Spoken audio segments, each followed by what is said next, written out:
Cameroonians in the 10 regions of the country have celebrated the 43rd edition of National Day this 20th of May in the economic capital Douala. Celebrations took place at Valley Besekem, where placards, flyers as well as banners were seized from opposition parties.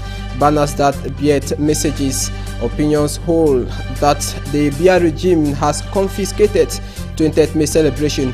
In this edition of the news, we shall be taking you to the 20th May Avenue in the nation's capital Yaoundé to see just how the SDF party took part in the march past. Over 5,000 of them had to march past at the avenue today. This and more will constitute the 6 p.m. newscast.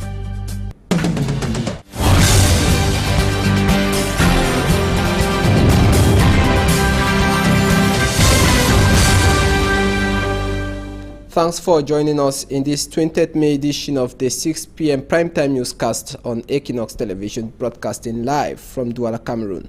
We begin straight away with the 43rd edition of National Day celebrations that took place across the country in the 10 regions where Cameroonians of all walks of life had to take part in the various march past. The SDF party, in a show of strength, lined over 5,000 supporters for the march past at the 20th May Avenue in the nation's capital, Yaoundé. The presence of the national chairman, Nijon Frundi, Roland Akong, took keen interest in SDF participation as well as other site attractions. His report. Over 5,000 supporters of the SDF party took part in the march past at the 20th May Boulevard in Yaoundé on National Day. Such a huge number of supporters of the SDF party has not been seen in recent years at the 20th May Boulevard. Party officials say it is a demonstration of the force of the leading opposition party in Cameroon. Social Democratic Front. We are very lucky, particularly because this year happens to be our anniversary, our silver jubilee. So you can see the turnout is much better than it was the year before. And in addition to that, our national chairman is with us in Yaoundé. So we are very proud that he can sit there and we go through him, and he will be cheering for us as we march past. Visibly elated, Chairman Frundi stood up in the tribune, cheering supporters of his party as they marched past the 20th May Avenue in Yaoundé. Other political parties of the opposition were also present at the 20th May Avenue. The Citizen Movement, the UPC, the National Salvation Front, and the ANDP with its mascot crowned as beauty queens. Le rôle, c'est juste pour l'animation. The governing CPDM party also took part in the march past. Of those who were born in the year of the unification, those born in 1972. Compared to other years, many persons came out this year to watch the march past at the Yaoundé 20th May Avenue. Many testified they came to see the military equipment Cameroon has to challenge Boko Haram. It's a national thing. Everybody is feeling a kind of concern, and I'm not equally left out. You know, I'm really happy to see everybody united here today for National Day. Everybody is really mobilized, really concerned. You know, it's a kind of, I'm really happy. Everything is interested. On the sideline of the march past were small traders taking advantage of the event to do their business. Most of them were selling local beverages. Les bulbes, c'est les chouri, les mille. Ouais. C'est bon. Ça dépasse les matangos avec les 33. Ouais. C'est les choses de nordistes de Depuri. Pour garder Depuri. While waiting for their turn to march and tired of standing, many persons had no option but sit on the ground. Some emergency workers could go to sleep, as there was no emergency as at the time when we stopped at the emergency van. Many parts of the town of Yaoundé were paralyzed due to the march past at the 20th May Avenue. City commuters were obliged to cover long distances on foot. Many streets around the administrative center have been littered with dirt after 20th May march past. Workers of Isakam, the hygiene and sanitation company, have much work to do around the area. And in the economic capital, Douala, now over a dozen political parties from political opposition parties took part in the 43rd edition of National Day celebration, but none of these parties carried along revendication messages, placards, flyers, and banners were seized from them. Mimi Mefo now gives us an atmosphere of 20th May celebration at Valley Beseke. Amongst the 16 political parties that marched past Valley Beseke in Douala, messages of revendications were curiously not displayed. The SDF, the UPC, the MRC amongst others, asserted national unity by show of hand. But militants of the party of Professor Maurice Kamto, who turned out in their numbers, testified that flyers, caps and even placards which bore messages were not allowed by security forces. Contrary to assurance that the Cameroon's People's Party were to take part in the May 20th event nationwide, the CPP was not perceived on the ceremonial ground. We could not independently verify whether the party of Edith Kabanwala was banned from participating or that the party simply boycotted the ceremony. Today's celebration, according to the first Vice President of the Social Democratic Front, is proof of national unity, though much still needs to be done. National unity cannot be a static issue. We need to work every day for it to happen. So when we sit back on our laureates, it means it's a myth, and when we work for it to happen, it's a reality. Do everything possible to bring in federalism. It's the only true way to bring national unity.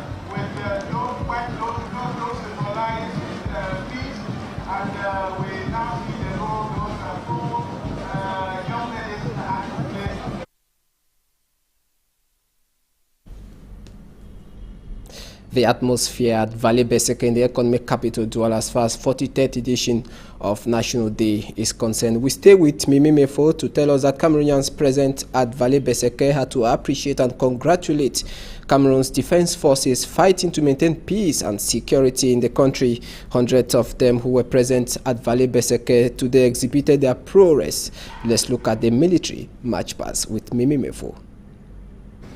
In this year's celebration of national unity, the defense forces were reminded of their role in safeguarding peace and stability in Cameroon.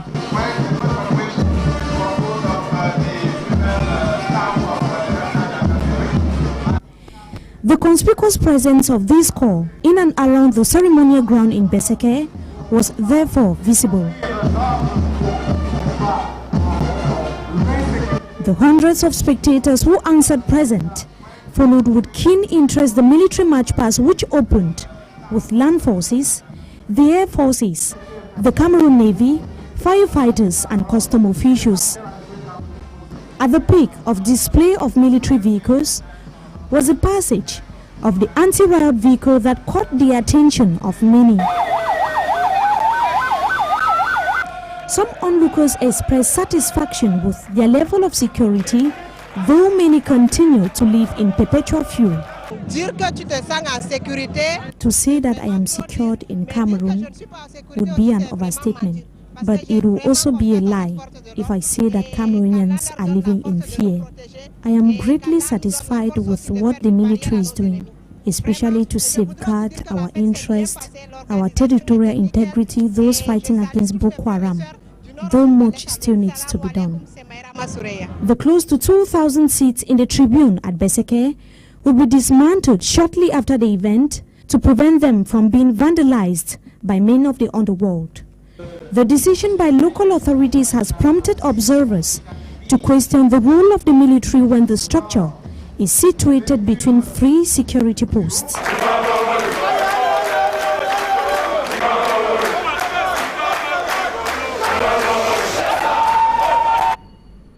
The military march past as reported by Mimi Mefo. Now, before the march past itself, before the kickoff of the ceremony, dozens of persons were decorated with medals at the ceremonial ground in Valley Beseke. The exercise was conducted by the governor of the Little Region, Joseph Betty Asomo, to acknowledge hard work and achievements. Amongst the awardees were musician John Bule, who was decorated with a National Order of Valor, and Petit Peyi, who received a Medal of National Officer for Merit. Let's now listen to John Bule. He was speaking to our reporter, Mimi Mefo. I'm very happy because the head of the state honored me, and Mr. Governor gave me the decoration. I'm happy because I'm working for my country, and now I know that the country see that I'm a man who is happy because the country remember my work for all the Cameroonians. Away from the 20th May celebration, we take you over to the Northwest region and we open our human interest page now. One alleged thief is on the run in Mulang in the Northwest region of Cameroon, and another has been killed following mob justice. The two men met their water load during an operation to rob 6 persons of their mobile phones as well as money. Unfortunately, the Mulang population seized them and administered mob justice. One had to successfully escape, and before the arrival of the forces of law and order, one died on the way to the hospital. A 17-year-old boy has died following a landslide in Dogbong. It is a neighborhood found in the Douala 5 municipality that took place yesterday. Papu, the only name we got, was buried alive while digging a septic tank.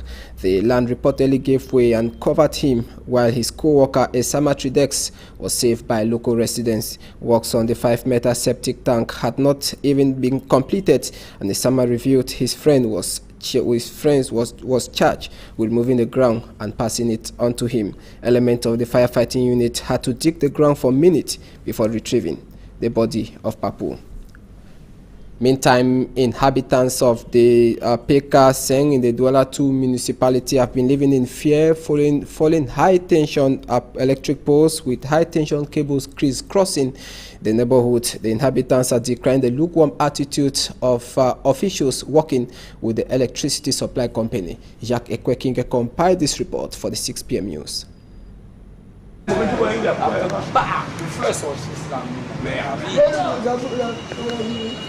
For some days now, the inhabitants of Peka Seng, a neighborhood in the Douala 2 municipality, have been living under perpetual fear, with high-tension cable littered all over the neighborhood, as these old-age electric poles can no longer resist the test of time. It is a real nightmare to the inhabitants of this neighborhood, who risk being electrocuted by electric cables rolling almost everywhere on the road or hanging haphazardly on the roof of houses or from falling electric poles. Où les hautes tensions sont même déjà en bas le sol. Nous, la population, nous allons aller nous en passer. The situation has even caused some road access to be blocked to avoid any eventuality. Si nous n'avons même pas de trottoir, on doit circuler de quel côté? Dans les maisons des gens ou bien dans les rigoles, vraiment. To the indifference of the electricity supply company. That two stick, it blew. I called Sonel. They said they will come, they take my name with my number phone. Cambridge Journal, so we never see Sonel on pass. The inhabitants are very disturbed about the situation, as it poses as a great risk to the population. For now, inhabitants of the Peka Seng neighborhood continue to live under fear owing to the situation, but are all the same calling on the prompt intervention of the electricity supply company to respect one of their slogans, which says it is dangerous to touch or play near an electric cable. We got up in the morning and we saw an electric pole that fell down, and it was the people of the quarter that put that table there, but we thank God that everybody was safe. And a stitch in time, they say, saves 9. We just hope something will be done and on time. We now take you on to our feature page now to the northwest region of Cameroon, where the Bamenda City Council is facing difficulties in disposing waste from numerous trash cans found on various streets in Bamenda. The presence of waste on pavements and around school campuses have been described as threats to the health of surrounding residents. We take you to Bamenda.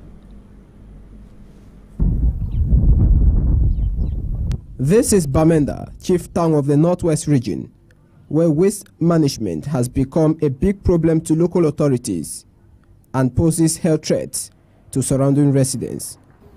In neighborhoods like Ngongram, trash cans and refuse bins have not been emptied. Refuse have overflown them, with some ending their course in running waters. Just beside this trash can is a school, the government bilingual secondary school Ngongram. It is beside a school. We have pupils, and if they see any interesting thing for them, they just go and pick. They don't even know the negative effect that they can take bacteria from there. We are told that city council workers only come to dispose the waste once in 1, 2 or 3 months. It's about a month. What I'm saying is that it's really terrible. It's been 3 months that this dirt and the container has been standing here, and the city council claims on every occasion that they will be carrying it every week, but to no avail. You can see that the other part of it, like the ones right behind there, it has actually stayed there for more than 3 months or even more than 3 months. Let's take you to the highway in Alakuma. The situation is worse here. Waste on the ground is now fighting for space with vehicles. For the whole of last week, this dirt was here. We complained, but to no avail. This week again, I've seen the council vehicle passing. I thought it was going to carry this dirt, but it passed. They stood here for about 5 minutes, but they did nothing. If you go right even at the commercial avenue around the food market, behind the main market, you see dirt all over the town. I doubt whether we are really in a city. We should better call it Bamenda village, not Bamenda city. The food market in Bamenda has the same picture. Traders sell beside refuse. They have no choice. They collect ticket every day. Every blessing day they can collect ticket. So if you don't give them money, they carry a car go. Many people in Bamenda are appealing on the city council to respond more often in disposing their waste. Yes, they decided to put trash cans now, so we are only appealing on them to make sure that they carry the dirt so that people should not be contaminated. He should see into it that they pay the workers in time so that they can do their job. Because I'm appealing that they should frequently come to carry this dirt and keep the environment clean, more especially for the pupils around here. The Bamenda City Council does not enjoy the presence of Isakam like other major towns do, but the City Council had obtained some tricycles last year to collect refuse from inner city neighborhoods. Sources say the council will soon acquire a 2-pronged refuse collection truck from Germany. Even though the council is doing its best in the absence of a sanitary company, locals want more from them because this type of picture does not speak well of a regional headquarter. Our future page taking us to news out of the country now. Italian police have arrested a man suspected of taking part in the attack on Tunisia's National Museum, which killed 22 people. Tourists from Germany, Poland, Italy and Spain were among those killed when gunmen opened fire at them. Euronews has more. Italian police say they've arrested a 22-year-old Moroccan man in connection with the Bardo Museum attack in Tunis, which left 20 tourists dead. It's also been revealed that Abdelmajid Touil had come to the attention of Italian authorities before the March killings. An identification was made in February, he says, when he arrived by migrant boat in Agrigento. He was officially expelled from Italy. We don't have any other information about him. It's reported that Abdelmajid Touil had been sought by authorities in several countries after the attack here at the Bardo Museum. Tunisia has said that it's arrested most of those suspected of involvement. The attack is said to have been launched by a cell of militants with overlapping allegiances to a number of hardline Islamist groups. And still in news out of the country, a probe has been opened on Portuguese police who beat up a man in broad daylight. And if found guilty, the policeman might face severe sanctions against human rights abuse. Euronews once more. Portuguese authorities have launched an official investigation after a video of alleged police brutality went viral. José Magalhães says he'd been allowed to leave the football match early with his father and 2 sons because they were being crushed by the celebrating Benfica fans. What I said, pointing to the stadium, was that he should be worried about what was happening inside because there were more people struggling. I was trying to explain that the situation had to be solved. And then I think it was those gestures that provoked the rest. Penso que foi esse levantar de mãos que provocou o resto. He says his son had been left particularly traumatized by the incident. They'd only stopped walking for a moment because he'd asked to take a break for some water.